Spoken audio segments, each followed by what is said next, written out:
Hello and welcome to episode 2 of the series Networking Technologies for ISPs. Today we are going to talk about route leaks and hijacks. We are going to understand why it happens, some history behind of the previous leaks, uh, what happens because of these leaks, and we'll understand how we can avoid leaks from happening from our network and to our network. So let's get started. So these route leaks are basically happening because of some BGP limitations. Uh, ASNs which are being announced, ASNs which are announcing prefixes, basically they can announce any prefix to any of their peers. Uh, because there is no built-in security, there is no way to verify that the prefix announced by a certain AS is belonging to that AS, and that what leads to all the problems. These are some of the types of error that happens. There are some manual entry errors that happen because of fat fingers. You want to press 2, you accidentally press 1. You want to press 3, you accidentally press 2 because the keys are very nearby. Then there is a rush to apply. There is no review happening in small networks, sometimes even in larger networks also. There is no review happening. It is just that the configuration has been done and they rush to apply that configuration. Sometimes it is because the filters that are being applied are not properly verified. They have not checked the sequences of the filter. The permit all rule might be up and there might be deny rules below them because it's a sequential thing. So it has already permitted everything. It is not going to read the deny, and there leads a problem. And sometimes it is just because of sheer accident. People announce it because they're just trying out something and they accidentally announce it to internet, and what happens is the person whose prefix is announced, they suffer. But what we have seen in the past is that most of these leaks, hijacks that are happening is because of malicious play by some bad actors. So let's see some history behind it. Uh, Recently in this year only, Vodafone India accidentally leaked 30,000 prefixes, spiking their internet traffic of uplink to about 13 times of approximately what it used to be. They announced accidentally prefixes of Google, Microsoft, Akamai, Cloudflare. There's a tweet and there was a long discussion which went around this. If you were to find on the internet, you will be able to look up this. Uh, in 2019, there was a leak which happened accidentally by a Swiss data center. There was a company co-located there, Safehost, which had actually accidentally leaked 70,000 routes to China Telecom ASN, which was located in Frankfurt. Led to a serious problem with certain ASs located all over Europe. Their customers were severely affected, and this went on for about 8 to 9 hours for some cases. These were not isolated events.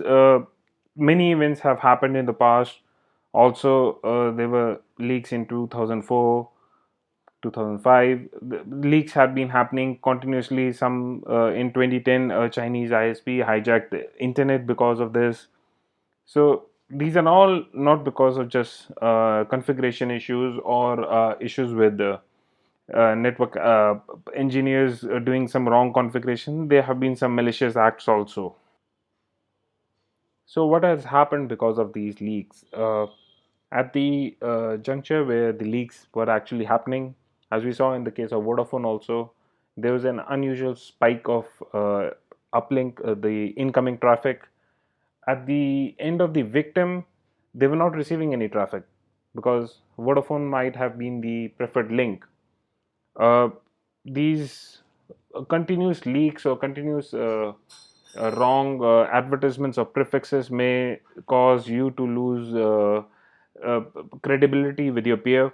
The peer might think that you are deliberately doing this, and this could lead to a ban even. It had happened to me once because I had accidentally leaked the whole internet's route to one of my peers not too long ago. It was about 2 or 3 months back only. This was an accidental thing that happened with me. It can happen with anyone. Uh, it can also relate to security issues. I remember in one of the leaks in, I think, about 2018 or 2019, there was a leak which happened around Bitcoin. It could be probably much before 2018 also. I don't remember the exact year. Uh, what happened was that the malicious actors had leaked some prefixes, and which led to all the mining traffic coming to them, and they were actually able to hack into it, and for 2 hours they were able to mine for themselves, and something like that happened. I don't know the I don't remember the exact flow of the things, but yes, this can happen. You can probably look up this on Google. To understand how leaks happen, let's just understand the basic functionality of BGP here. We have two routers, AS-100 and AS-200. These are two different ISPs or two different operators who have been assigned prefixes of say 10.10.10.0/24 and 20.20.20 slash .0/24.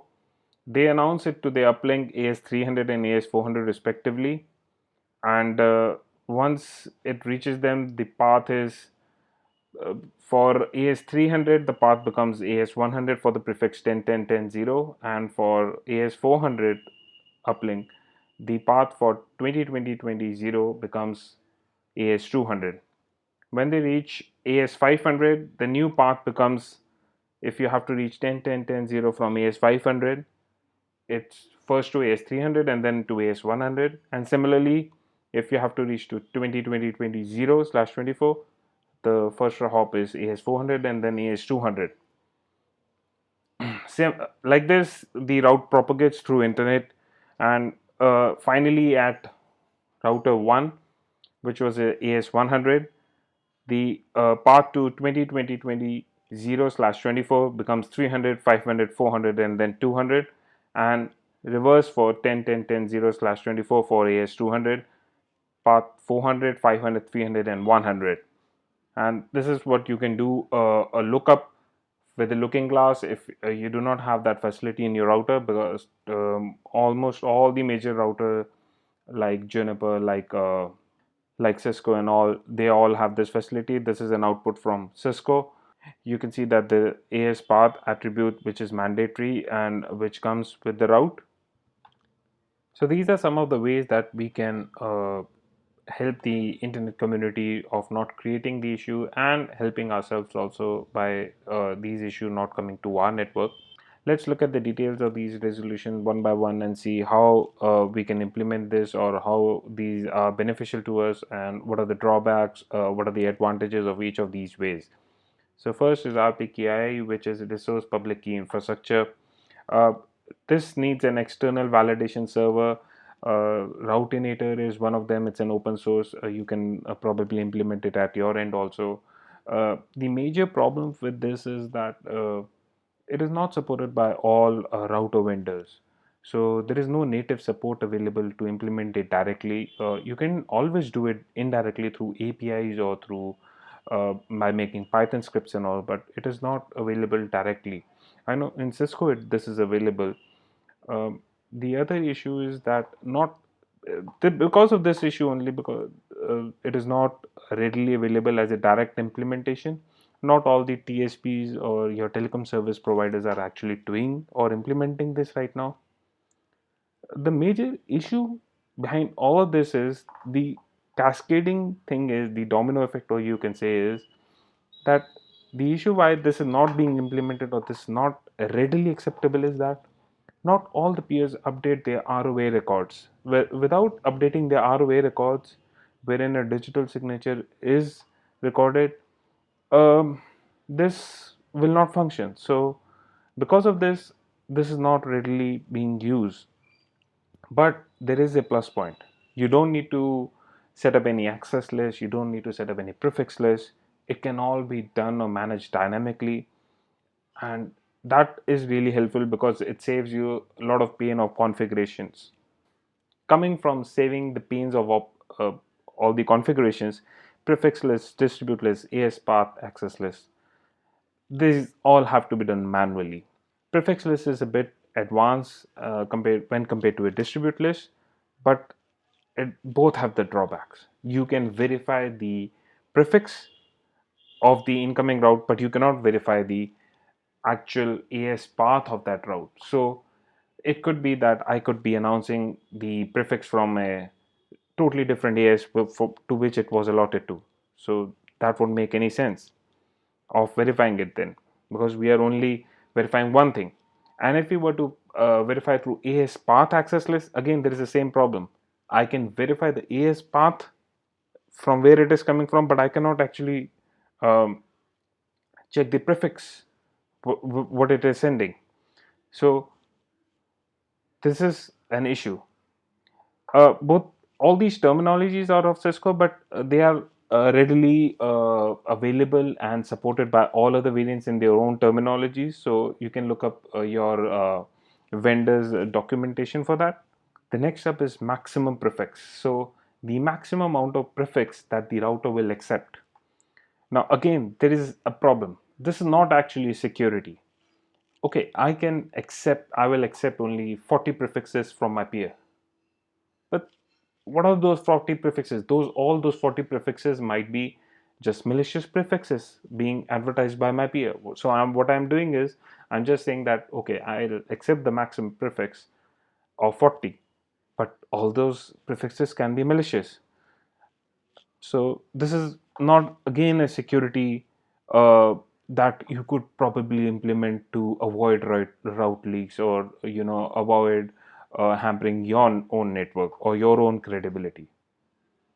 So one of the two ways that I think is the most robust thing is the Whois database is the first. We'll come to the second in a while.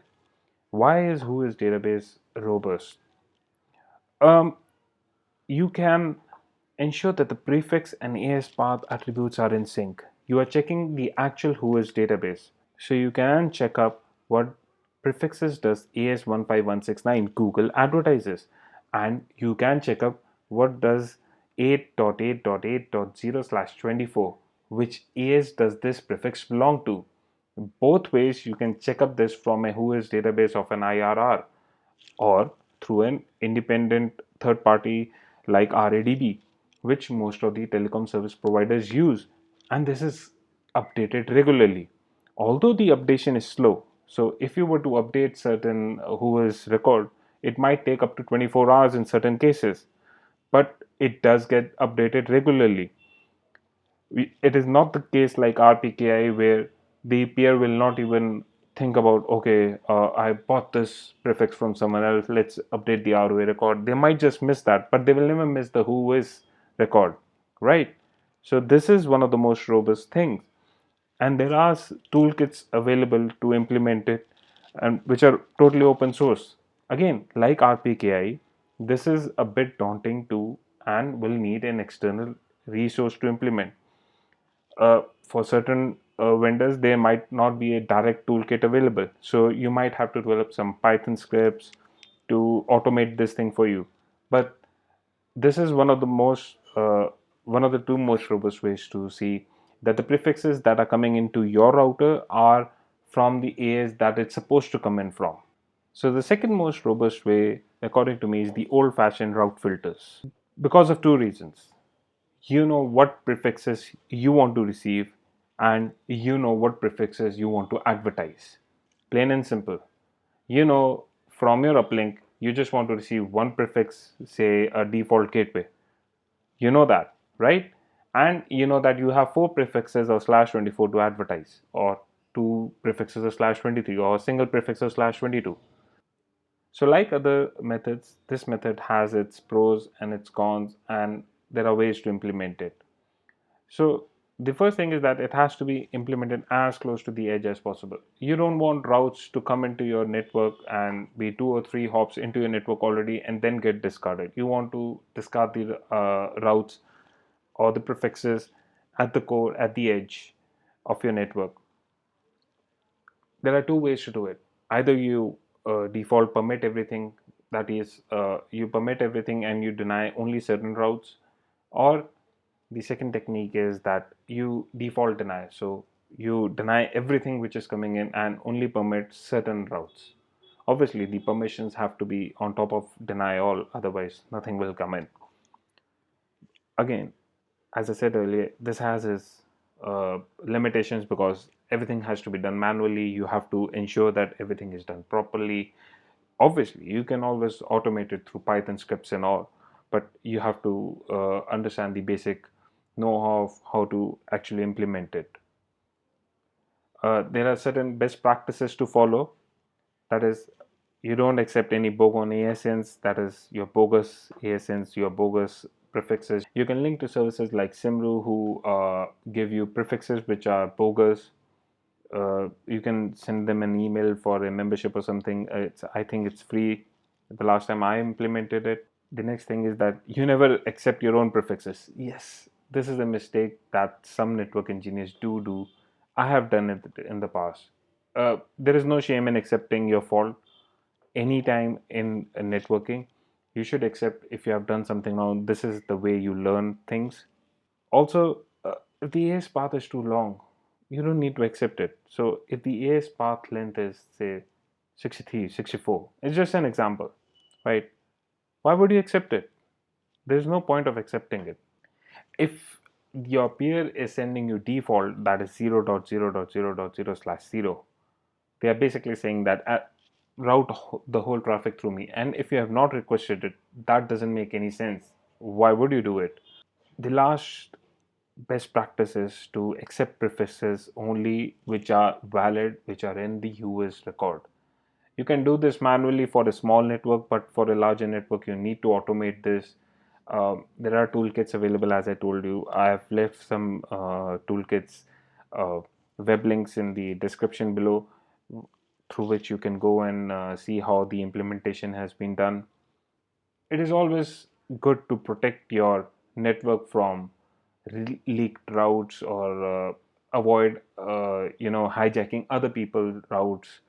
Even if it is accidental, you might just harm their network. You will definitely harm your network because your uplink or your download speed from the peer to whom you have advertised these wrong routes to is going to increase. So this might hamper your own customers because now they are not getting service because there is traffic coming for other customers, which it was never intended. So it was a kind of unintentional DOS attack that you had done on yourself. So using route filters is important. I have seen people who have not used route filters and who have just blindly advertised on BGP and blindly accepted every route that is being advertised to them. But that is not the way to go about. So I would urge that you take into account that you can get attacked. If you have not got attacked till date, that doesn't mean that you can never be harmed. That is a wrong sense of belief that you have in your own luck. Thank you for watching. I hope you liked this video. Do subscribe to get updates on latest videos that I'll be posting regularly. Please do leave comments below. I would love to hear what you think about the video.